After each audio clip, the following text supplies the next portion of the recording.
तुम्ही पाहिलं तर त्या निवेदन देतात, त्यांचं बोलतात, पण त्याच्यानंतर ऐकायला त्या थांबत सुद्धा नाहीत. त्या नेहमी मला सांगतात थांबा मी 5 मिनिटात येते, असं करून त्या कायम निघून जातात. त्यांच्यासाठी सांगा, विरोधी पक्षनेत्यांना सांगा किंवा यशोधर फणसेंना सांगा, ह्या सगळ्या मीटिंग, ह्या सगळ्या सभा मी सभागृहामध्ये आत्ता ज्या जून महिन्यामध्ये झाल्या त्या सगळ्या सभागृहामध्ये ह्या सगळ्या गोष्टींची रात्री 12-12 वाजेपर्यंत चर्चा घडवली.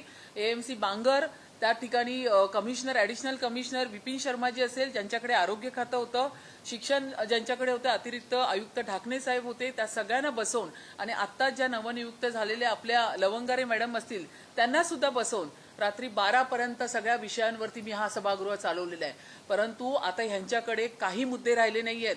अशा पद्धतीने काम करणाऱ्या महायुतीला या ठिकाणी महापौरांना असतील किंवा शिंदे गटाच्या सगळ्या नगरसेवकांना किंवा भारतीय जनता पक्षाच्या नगरसेवकांना अशा पद्धतीने ट्रोल करून फक्त त्यांच्या केबिनमध्ये घुसायचं. ताईंना सांगा, ही तुमची जी जुनी टॅक्टिस आहे ना उबाटाची, ही आता चालणार नाही.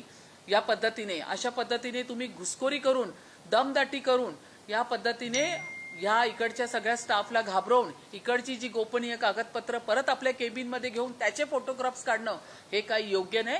या सगळ्या गोष्टी या ठिकाणी आता खपवून घेतल्या जाणार नाही. आणि या सगळ्या गोष्टीची जबाबदारी इकडचे जे एमएस आहेत मनोजजी, त्यांच्यावरती मी निश्चित करते की त्यांनी माझ्या दालनातले गोपनीय पत्र जी मी जस्ट आजच सही करून पाठवली होती, ती पत्र माझ्या पीएस कडनं त्यांनी त्यांच्या दालनामध्ये कशी मागवून घेतली याचं उत्तर पण मी एमएस कडनं घेणार आहे. मुंबईला अलर्ट दिलेला आहे, तरीही महापौर ज्या त्या 6 तास काळ घटनास्थळी पोहोचल्या आणि तुमच्या त्या प्रकरणावर सुद्धा टीका जी विरोधी पक्षातले सगळेच जण करतात. मी काल त्या ठिकाणी पोहोचले.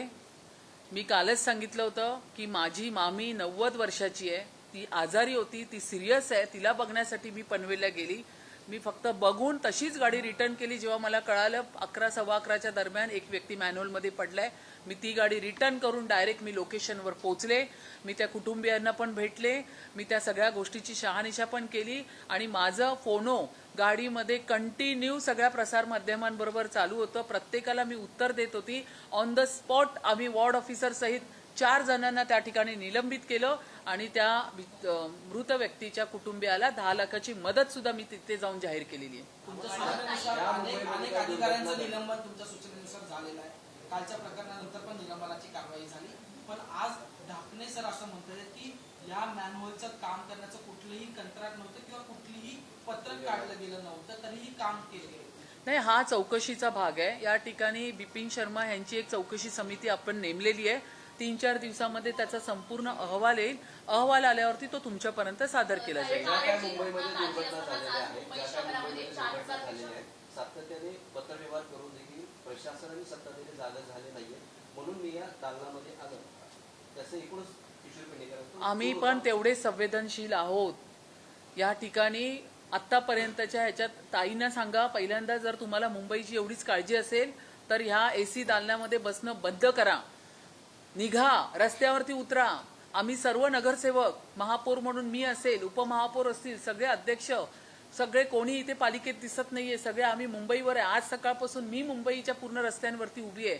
तुम्हाला एवढी कळकळ आहे तर फक्त सत्ताधाऱ्यांना कसं आपण पेचात आणायचं ह्याचा विचार करण्यापेक्षा दिवसभर आणि मग अशी काही कारणं शोधण्यापेक्षा विभागात जा, रस्त्यावरती उतवा, लोकांशी संवाद करा. ज्या ज्या ठिकाणी तुम्हाला वाटतंय पाणी साचलेलं आहे, फोन करा मला, मी तिथे यंत्रणा पाठवते. पण अशा पद्धतीने चोर पावलांनी महापौरांच्या दालनामध्ये येऊन अशा पद्धतीने पत्र, त्याचे फोटो काढणं, दमदाटी करणं आणि ट्रेस पासिंग करणं, ह्या सगळ्या गोष्टी आता धंदे बंद करा. महत्त्वाचा प्रश्न आहे